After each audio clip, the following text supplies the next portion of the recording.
I would like to extend an invitation to all of you today.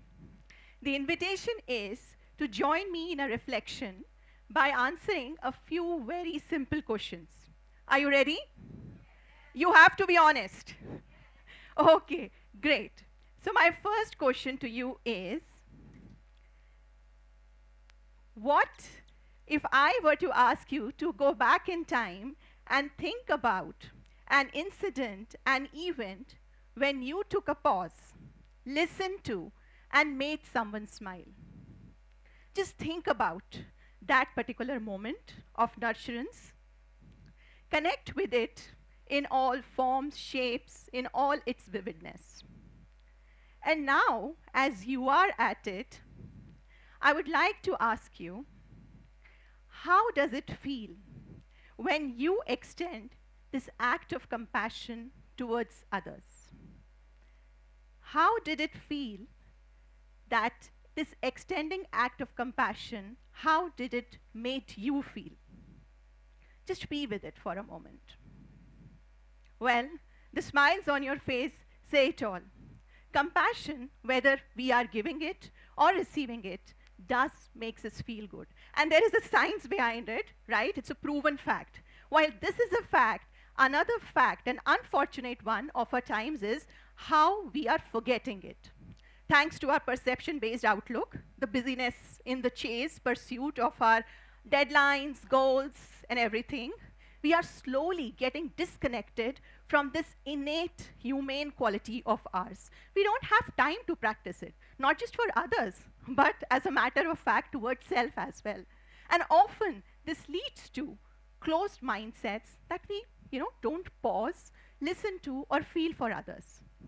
Right? I'm not saying that there's anything wrong about this chase of your deadlines and goals, but if we are losing our connect with something which is so magical, this calls for some serious contemplation. Well, I work at Grassroots. Well, this is not where I started my professional journey from, but I'll talk about it later in my talk. Right now, I want to take you back 2 years back in time when the pandemic had struck, jolted the entire world. The two sectors which had got impacted the most were education and health, right? While you and me could seamlessly move our children to online medium thanks to the digital access, laptops, and smartphones, but this was not the case for majority of children, especially girls from low-income backgrounds. I would like you to meet Chitra here. Chitra is a mentee of mine. She is from a slum basti near Kalkaji. She is a daughter of a daily wage laborer and a housemaker, and she's one amongst 5 siblings, 4 girls and 1 brother. When pandemic struck, Chitra was in class 12. A good percentage for girls like Chitra in class 12 means breaking out of the vicious cycle of poverty, because they are all first-generation learners. But what it brought was disillusionment and discontinuity in the education. It also meant a period of being absorbed more and more in household chores, being sent to the villages and not coming back. Even when the parents wanted their daughters to study, it was not an option. Because if I were to ask you between hunger and education, what will take priority? We all know the answer. As development sector professionals, we were facing these questions day in and day out. These were burning us down. We had to do something about it. And we thought, why not take these stories to people, share with them, and ask them to be a part of it? And this is what we did. We brought a re-commerce platform with us, and we invited people to donate their used smartphones, the phones which had been lying in their closet for months. Kabhi to chance aayega, hum tab use karenge. We asked them to come forward and donate these used smartphones for the cause of education, right? Don't worry about the logistics, don't worry about the pickup, don't worry about the validation, just enter these 3 fields and it'll be done. And you know what? A movement was created across India. Pan-India donors came forward to contribute to the cause of education of these girls. We could collect these smartphones and refurbish them and give it to them, to girls like Chitra. And here, Chitra, being a metaphor of many such girls, who come from low-income backgrounds. We were able to help girls in Delhi and Maharashtra. A mobile library was also later set up. Not just that, we could set up a mentoring program such that we could handhold these girls across intervention areas of academics, soft skills, life skills, bringing the experts, talking to them about careers and whatnot. As a proud mentor, as I stand here, it gives me immense pleasure to share that 5 of my girls will soon be getting into a job-oriented course at a reputed university, full scholarship-based. Isn't it magical? And think about it. What led to this? You know, a seed of an idea based on compassion and empathy triggered an initiative and made all of us a part of it, such that we could make such a big movement happen, and it's still ongoing. Well, as I said, that grassroots, it's not where I started my journey from. I would like to take you back in 2015, 2016. I was on a sabbatical, post becoming a mother second time. And it was during those time I was, ferrying my elder one, she's also here, from school. And we have to have our children in hobby classes, and we do everything to make sure that we are making it easy for them. So on this day, I stop at a red light, and I hear a knock at the door, a knock at the window.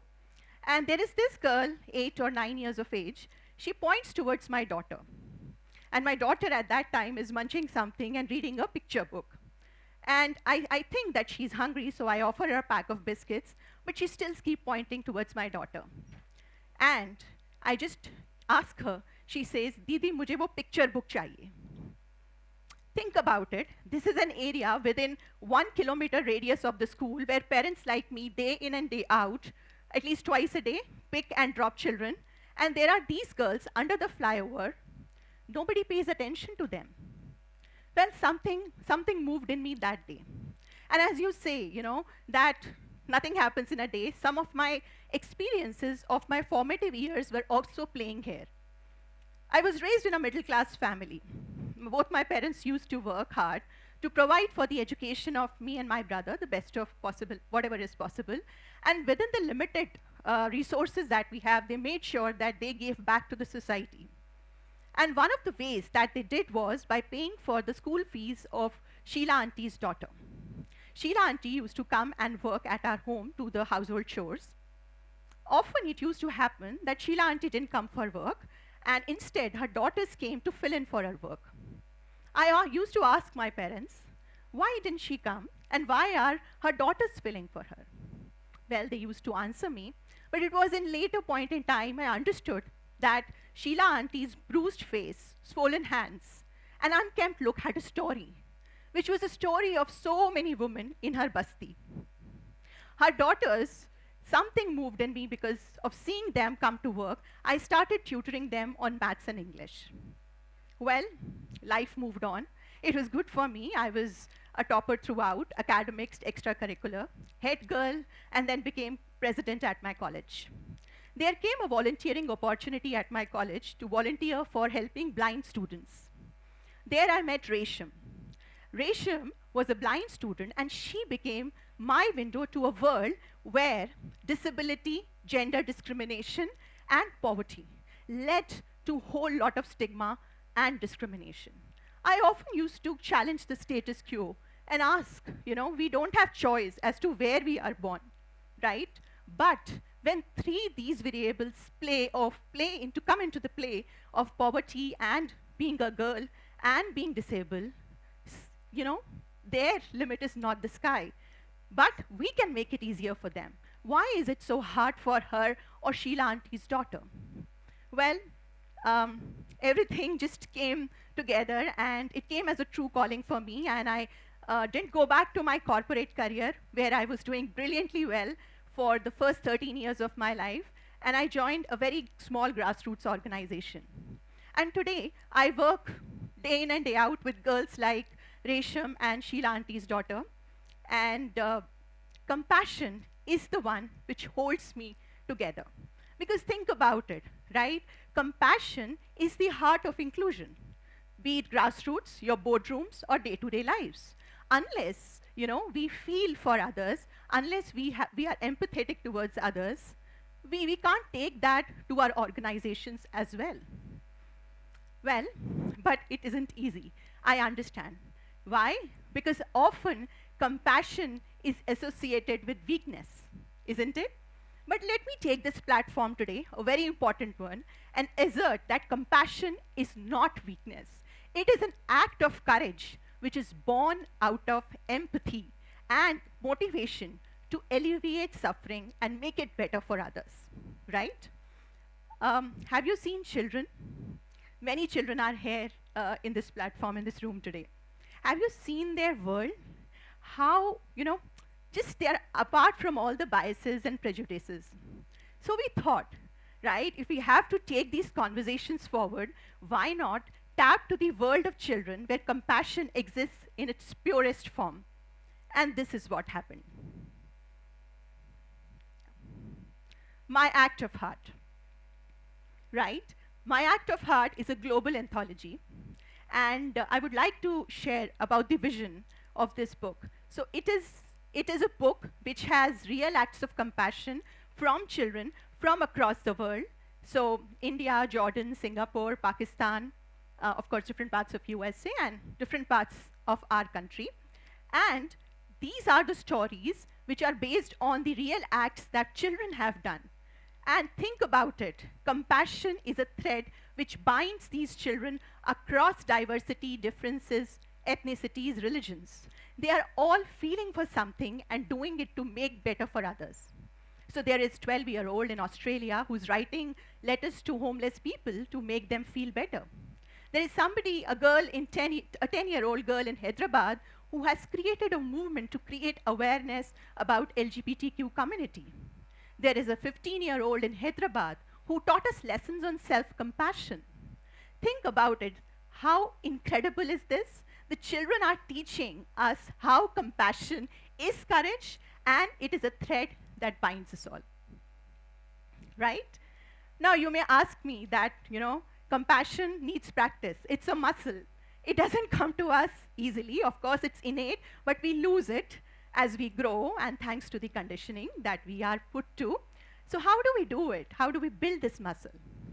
So it starts with self-compassion. Always remember, unless you replenish yourself, unless you nourish yourself, unless you are kind to yourself, you cannot extend this kindness to others. So always practice self-compassion. Don't be harsh on yourselves. Being mindful of the present. Be in the moment, be in the present, and think about it that everything is connected in the moment. Third, we are all interconnected in our actions, in our thoughts, in our feelings, right? When we have this particular thing in our mind, I think we can be kind to ourselves and we can extend this kindness to others.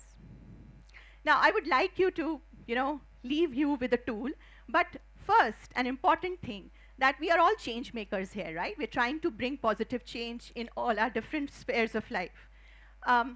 It is about what, definitely, but more than the what, it is how you bring that change. So be compassionate. And as a token of gratitude for your patience and listening to me with deep appreciation, I would like to leave you with a tool here. Today, when you go back to your lives, just speak to your spouse. Just take a pause, speak to your spouse, your children, your peers at the organization, and ask them, how can I be of help to you? You would have set the stage for being compassionate and being inclusive right away. We've all heard Vasudhaiv Kutumbakam, right? The whole world is our family. So let's include all, grow tall in the light of compassion. And I would like you to take away that compassion is courage, it is cool, and it is contagious. Thank you so much.